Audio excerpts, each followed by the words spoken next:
Oh, well, right now we're going to talk about something really, really interesting. I said earlier that we're going to be looking at Guinness World Record attempts in Nigeria.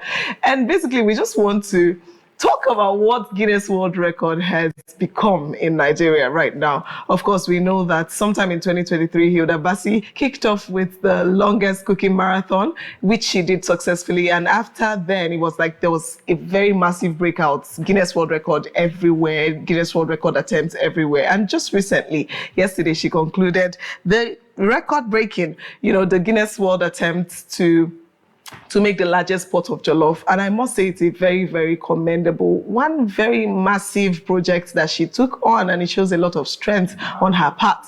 And we're just going to have a conversation about that. And then we'll look into what Guinness World Record has come to Nigeria to do, basically. And joining us to have this conversation is none other than the very, very brilliant Eliezer Ajah, who happens to be the managing director of Genesys Foundation. Good morning, Eliezer. Good morning. How are you doing? Great. I always mistake you. Sometimes I mistake you for a fellow host, and I just had to remember, this is the managing director of Genesys Foundation. Let me respect myself. We're a techie. Good morning, sir. Good morning. How are you doing? Sir, we started, Genesys sir. You are here as a managing director. We're not doing social media trends now. You know what? I just needed some time to reset. Thank you so much for having me on your show. Welcome. It's great to be here. Thank you so much for joining us. Okay. So let's just begin with Hilda's current attempt, which she just concluded yesterday. How do you feel about it? She decided to, for those that don't know, Hilda attempted to cook the biggest pot of jollof rice in Nigeria. She did that yesterday successfully, and she was able to serve about 20,000, over 20,000 people. And, it's been a very massive project that has inspired a lot of people and has also stirred up a lot of reactions online. There are people with negative comments, people with positive comments, opinions flying all around. And we're here for it. So let's start with yours. What's your first reaction to it? What was your first reaction? Interesting. I found it an interesting phenomena because there's a direct correlation. HildaBaci is a chef. Before she became a full-blown chef, she was the jollof queen. She was known for cooking very amazing jollof rice. So it makes sense that there's a direct tangent to her cooking the ginormous pot of jollof rice. And then you can also see it from the cultural significance. Nigeria is known for amazing Nigerian jollof rice. So having this type of world record also interestingly puts us in sort of conversations where you say, the biggest pot of jollof rice was cooked in Nigeria by Nigerians. So in terms of it as an interesting phenomenon, as an interesting thing to do, in terms of it being directly related to what she does, I find it interesting, high level. But we're going to delve into it a little bit deeper to get my thoughts. But high level, I think it's interesting. I think it's also some sort of promotion to what we have. The food is amazing. The crowd, it didn't fit 20,000. There were 20,000 people there watching to see how it did, right? So in that wise, I find it an interesting phenomenon. And then, the last time she did the cooking marathon, less than 9 months later, somebody had topped that up. So, but I don't see anybody trying to cook a humongous pot of jollof rice. You can't say. That person must get mine. She get mine, so somebody can also do it. Yeah, so just high level, I find it interesting. High level, I think it's fun. But that's just high level. You dive into low level. Very soon we'll go to low level. The modalities. But high level, fun, interesting. It's just if you guys interestingly do the longest broadcasts, and then Divine is looking. See, I have a problem with it because Divine is looking at you I told you this. I told you this. But it's if you guys do the longest broadcast, and then it's fun because you talk about lots of different things. Can now talk about the cultural significance of Enugu, go down, get thousands of guests. There is something that it does. There's a direct tangent to you guys as broadcasters and journalists. There's a tangent to Enugu and promoting the Igbo culture and the sites and so on. Typically what Afia TV has historically done. So it will be very interesting. But if we now go low level and we see that that's not where it's okay. So let's go that low level. You have something to say. Yes. First of all, I want to ask, what's the significance of breaking a Guinness record? Yeah. So I want us to start from deconstructing the Guinness World Record. So interestingly, it was a beer brand, Guinness, that said, let's start having records, have a book. It used to be like an actual book before that. And I think something that happened was that because of Hilda, we're having like a pre-chat before now, and you mentioned that Hilda has the publicity thing about it. They had been breaking world records since. Yes. You understand? But people had always thought Guinness World Records had to be spectacular. In fact, the O1 visa in the US, you have to, if you have a Guinness World Record, you're seen as an exceptional person. You understand? So people have always seen it as very high until they now saw, you can just cook for hours and it'll give you a record. So what it did is it deconstructed the myth around Guinness World Records, and people now started longest dance on TikTok, it now became the inanity now became very high, you understand? So it's not about the significance any longer, it's more about the publicity of it, you understand? Because I think we had a similar conversation one back in the day where we said, if it's not hurting anybody, you understand? If it's not, it's that. But if we talk about why she cooked the biggest pot of jollof rice, well, somebody has to cook the biggest pot of jollof rice. It doesn't do anything, but look, I also think about it from the macroeconomic perspective. Jobs were created. You saw they had to wash all those rice, bag this rice, they had to buy all of these things, feed people, brands had to sponsor. So there's a tiny part where it improves the economic realities of some people, the chefs that were turning it, the people that did the pots, all of that stuff, they got money from that. The Guinness World Record, the publicity, all of that, there was some money from that. But if you're looking at significance in terms of how important it is, it's not. There's no special thing about cooking a ginormous pot of jollof rice. It's just something that, two-time world record holder of two things. And that's it. For me, it's even more of what she does with it as a brand. Chef HildaBaci, 2-time Guinness World Record. Nobody's going to say, what was the world record for? It's just that you've done that. So significance, no significance. But low level, some jobs were created, people that were turning the pots, people that were cutting the tomatoes, all of that stuff happened. But apart from that, can those things now stand in as significance? Yes. When you talk about, because I know that for her, as the creator of the whole idea, she would have certain things, like personal satisfaction for her might be a significance. Yeah. Stretching your strengths the way you did might be a significance. The fact that she, taking on something really, really huge that you didn't think was possible. So for her, I'm sure that there are significance. And then we're talking about for her other people now, you're talking about her as well. For other people now, could we now say, the significance, could it stand in as a significance, all those points that you made? The fact that some people got some jobs, the fact that some people ate rice, and all of that, can it stand in? Yeah, I think we can look at it like that, because people did get jobs from that. All the bags of rice, they had to pre-wash it and then pre-bag it before coming to do that. So that worked. Whoever did that ginormous pot, that's a feat of engineering, because first of all, you need to have a pot that can conduct heat uniformly in such a big pot of rice. If not, as a chef that I am, I cook a lot. Right? I believe you. Thank you so much. Some parts might burn, other parts might not burn. That time, the people that were turning the rice, gas, the people who were the technicians in charge of gas, it was a lot, you understand? So it was a multi-million naira project, you understand? So I think we can also look at that as significance to those people, and then the publicity those people are getting, the videos they're making, these people are there doing it, and then they're actually part of that Guinness World Record. It's a what's the word I'm looking for? It's like a general thing where the world record is not just HildaBaci, it's HildaBaci and her team. So the person that was turning the pot is part of that world record. The person that was doing that is part of that world record. So I agree with you, Divine. There is significance in that aspect. All right. So before we deep dive into the whole, a more general view of Guinness World Record, let's still talk a little about HildaBaci. She's gotten, like I said, there were lots of comments, opinions, some negative, some positive. So there was this, now still talking about significance, there was this person that came online to talk, and he said that this HildaBaci's Guinness World Record is something that has just revealed the level of unemployment and joblessness and hunger of Nigerian youths. Because why would somebody decide to cook a large pot of rice for over 21,000 people to gather? What are they coming to see? Rice that they can cook at home? Why are they here? So it just reveals how hungry and how Nigerians are. Let's hear you, please. Let people enjoy this. Let people enjoy this. But the fact that it's a giant pot of rice that's telling you that this country is utterly and totally in shambles is an interesting assertion to make, because you're not seeing more beggars on the streets. I'm saying there are more macroeconomic realities than a ginormous pot of rice. It's a spectacle.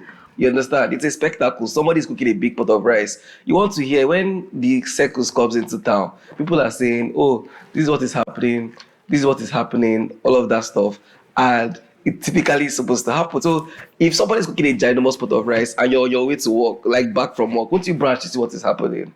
It's a spectacle. So it's not a definition of joblessness. It's that it's an interesting thing. If I was in Lagos as we're doing that and it's on my way, trust me, I'll go and see that big pot of rice that they're cooking. It's a fun thing to see. It's not a definition of joblessness. However, what is a definition of joblessness? Those people that are bringing their hands and they're putting small sauce in their hand to taste. That if this came from that aspect, fine. Like, grounds for breakup. I'm telling you. No, oh my God. No, that's even terrible to say. If you were able to defend the whole concept, what would that be a problem? I think that's still part of it's the fun. It's still part of the spectacle thing now. We came to see and taste the something now to see if it's working. I want to continue loving and respecting you for the rest of my life. I cannot. Why are you Babia lying?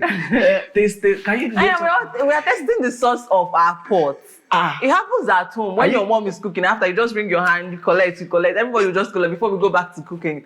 Grounds for breakup. I need to see. You've done such a great job trying to balance speaking right about. So I'm surprised that this one is a problem. I draw the line. Here's the thing.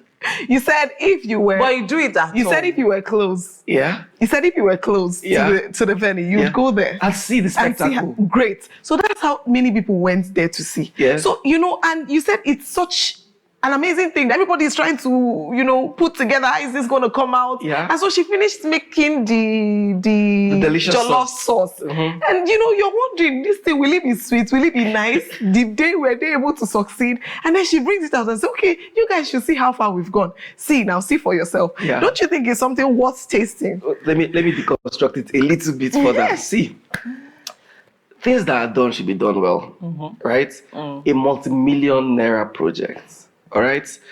You think about this. If this was happening in America, don't you think they will have like you go to have McDonald's, they'll give you Tabasco sauce inside small packets.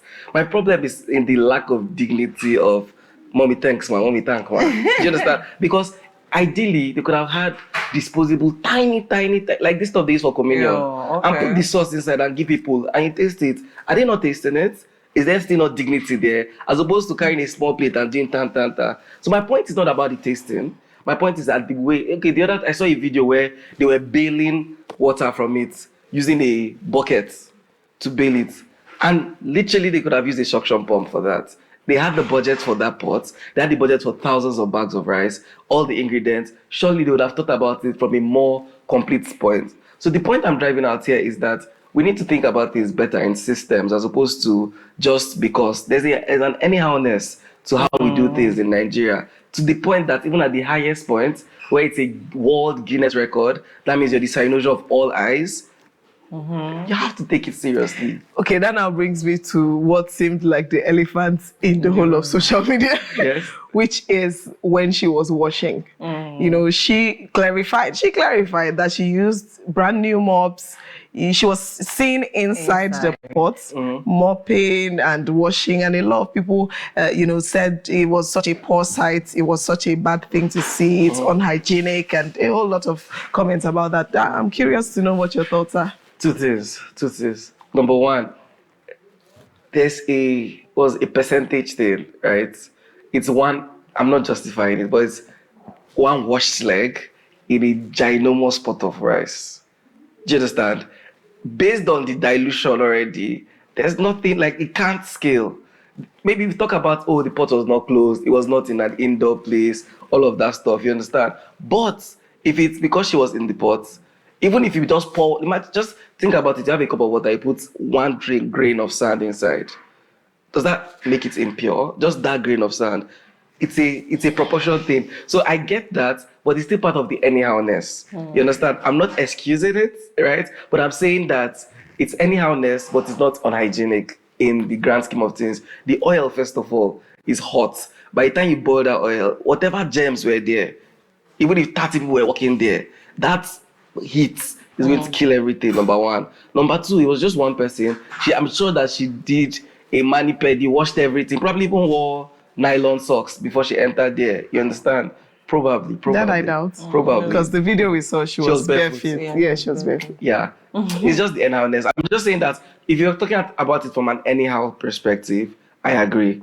It's very yasad. I think that's the word. But if it's from a hygiene perspective, it doesn't scale. It's a ginormous pot of rice. It's one person's feet. You understand? So the frying of the oil, the turning of everything, all of that stuff is not going to, even if bed has shit inside, excuse my French, it still wouldn't have been that bad. But it's the anyhowness. You go abroad, there are companies that make like pizza and all of that stuff en masse. And there's like a whole system for that. They should have taken a lot more time in planning this, a lot more time in having some of these things. You're seeing 30,000 people staring. She's pointing here, she's pointing. It's just the anyhowness I have a problem against. Wow. I want to say something. I think you want to. Yeah, go ahead and say what you want to Speak.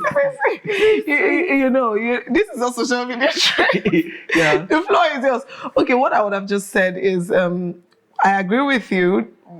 I wouldn't quite call it anyhowness because that term is a lot deeper. It's a little. To me, it's a little too heavy. Yeah. I just think it's a matter of not being able to tick every single box, not like you did not want to, but already we're looking at, you mentioned the example you gave where they make pizzas and all of that. This for her must have just been A project. A one-time project, and maybe a lot of cost must have gone into it, or just a matter of this is how much I can think. This. I don't know well. Don't let me talk. Yeah, no, but you're the one talking. It's a conversation. But I agree with you. So, but I think that fundamentally, that's the problem with our thinking as Nigerians, because we're so used to bare minimum stuff, right? That when people put a little bit of effort, it's we'll oh no, they've tried. This is okay. But I'm saying, why should we say they've tried? Why should that even be a conversation? Do you understand? There's a time for this. There's a process for things. And we need to start, and it starts in the little things. We need to think in systems, and I'll keep on saying this. We need to think in systems. The work is in the planning. The execution is the result of careful and meticulous planning. Do you understand what I'm saying? So you should think about it in a cyclic way. What are the things I'm going to consider? Hygiene. You have a whole dashboard of things. Hygiene, taste, crowd control, this, that. Deconstruct this one. How do I do hygiene? I cover the pot. Just do research. How do people cook? Because there are factories that make food en masse. How do they do that? What tools do they have? Do I have the budget and sponsorship for that? Do you understand? So that it's all covered. I know it's easy to nitpick because we're all the way here. But my point is that we shouldn't say, oh, they've tried, when they can do things more holistically. That's the only point I'm driving at. And I know it's anyhowness might seem like a very an indictment, but when we start to expect and demand better, I was with the Swedish embassy 2 days ago, and they said that the government agency in Sweden that has the highest approval is the tax agency. People are collecting tax from them. Why? Because they take these taxes, they pay almost 40% in taxes, right? But they see their roads are better, the standard of living is better, all of these things are happening. Do you understand? So, but if they say, okay, we'll take 5% of your tax, say at least you're not taking 10%. You understand? We keep trying to say, but they're not. At least they're not. That's because we are drowned in anyhowness. Exactly. And what's it called now? Bare minimum, just like you said, bare minimum. So when you see someone trying a little, you forget that they should even do more than that. What they are supposed to do. Yeah. So it's just something we just need to agree as a society and deconstruct. So while this was great and amazing, it can be better. You understand? And it's fine to say that things can be better. You understand? Because at some point, anytime you start saying things, you say, you too do. But sometimes it's great to say that we can be better. Okay, so I'm still focused on basically the Guinness World Record because I want to understand why it is so necessary that people, I don't think does it add anything, or what's the long-term advantage of breaking a world record? Okay, first of all, we're talking about this now, true or false? True. Right? Secondly, the cynosure of the world is on this new world record. And I want you to understand that the mundane, the quirkiness has always been part of the Guinness World Record. There's somebody whose record is putting 7 swords in his mouth. There's a video, 1, 2, 3, 7 swords. There's a world record of the fastest, like the speedboat, like the fastest you can go on water. Since 1930, 13 people have tried it. Guess how many people have died? 7 people. 7 people. Wow. 7, so that's 53% casualty. Do you understand? Which is more than half of the people are dying, right? There are world records of people that there's somebody longest nails, somebody that used a chopstick to eat 43 grains of rice. You understand? So that's what Guinness World Records are. The first person to do something. It's not about the significance, it's about the first to break that record. So because of that, there's a conversation around it, there's the respect for it, there's the record for that, and that's what it is. There's still people that are doing Nobel Peace Prize, Nobel for Literature, all of those stuff, you understand? But it has to balance it out because there's the serious, there's the mundane. That's how we're supposed to live life. So we shouldn't even look at it as what the significance is. We should even look at it as this has been done. You've also shown people that this is possible. That's what the Guinness World Record is. The possibilities of things. Oh, I can cook a ginormous pot of rice. Oh, somebody can put 7 swords in their mouth. Oh, somebody can have the longest AM weekend show for 30 days. You understand? So I think that's how I want us to look at these things, as opposed to, oh, why are you not doing this? Why are you doing that? See it as somebody has shown us that this is possible. It's possible, and that's possibility. And that's why we're okay. human. So I think finally we'll just look at effects. We'll just look at impact. You know, we're talking about how Nigerians jumped into it from 2023. There's nothing I did not hear. There's nothing we did not hear. In every part of the world, in every part of Nigeria, different Guinness World Records, just like you said, same patterns, longest. Okay, I don't have to have anything supernatural. Let's just endure for this length of time. And, you know, it has become such a, I don't want to call it a menace, you know, but I don't know if we're getting there. But, you know, so I want to know, what are the impacts of this thing? The fact that this has become a trend everybody's jumping into. What would be the disadvantage in, you know, in the long run? What does it change? Does it redefine the way we view success? What impacts does it have on Nigerians? Right. So the first part, we start by defining that this world record shows the possibilities. And I think what Hilda did in 2023 was to show that you didn't have to have a special skill. You didn't have to be born a certain way to do stuff. But the problem is that, like with everything we do, we take one thing and we run with it. I've never seen athons. Like if you check Google search for words, you see that athons, cookathon, danceathon, walkathon, broadcastathon, you know, became a thing, right? So the disadvantage is just that Nigerians like to overdo anything that we see. We take it to the next level, right? But for me, the advantage was that we actually saw that there was possibilities in doing stuff and trying stuff. The other thing is that as with everything we do, research was very sparse. People did not know that there were processes that you have to apply, get the guidelines before you go. So people were doing stuff on TikTok and everything, and at the end of the day, nobody talked to them. So the disadvantage part of that is that people now put themselves in unimaginable pain. Think of dancing for 12 hours. Think of even dancing. You go out to the club and you dance for 3 hours and your legs are sore, right? You're in church and you're dancing, praising God for 3 hours. You want to sit down like, give me water. Now think about people that are doing this for 12, 13, 14 days at a stretch. And at the end of the day, they don't even have that reward of Guinness World Record. You understand? So that lack of research part. But then the other thing is that, for me, success should be personally defined. What do you define as success? That's why contentment is important. If my definition of success is being on the AM show with amazing just amazing people, you understand? Then for me, that is success. So if I come here and I talk to you guys, I go home, I'm smiling, I'm happy. Oh, right? Nice. I'm glad we're able to do that. So that definitely, but it's a personal definition. Somebody else might see their own success as, you know, having a car, for instance. So because that definition of success is deeply personal and deeply innate, if they do that and they're happy at that, that for me is a major advantage for them. It also just takes you a little bit out of obscurity, because now there are people that have done stuff like juggling. Nobody knows them, but now this person on the streets has a world record. It's insane, because you're the first person in the world to do such a thing. For me, that outweighs that. And for me, that's the balancing act.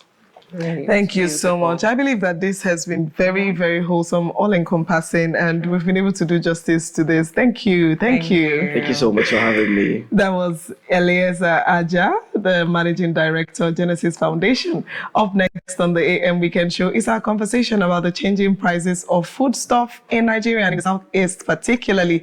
And right after this short break, do not go anywhere. We'll be right back.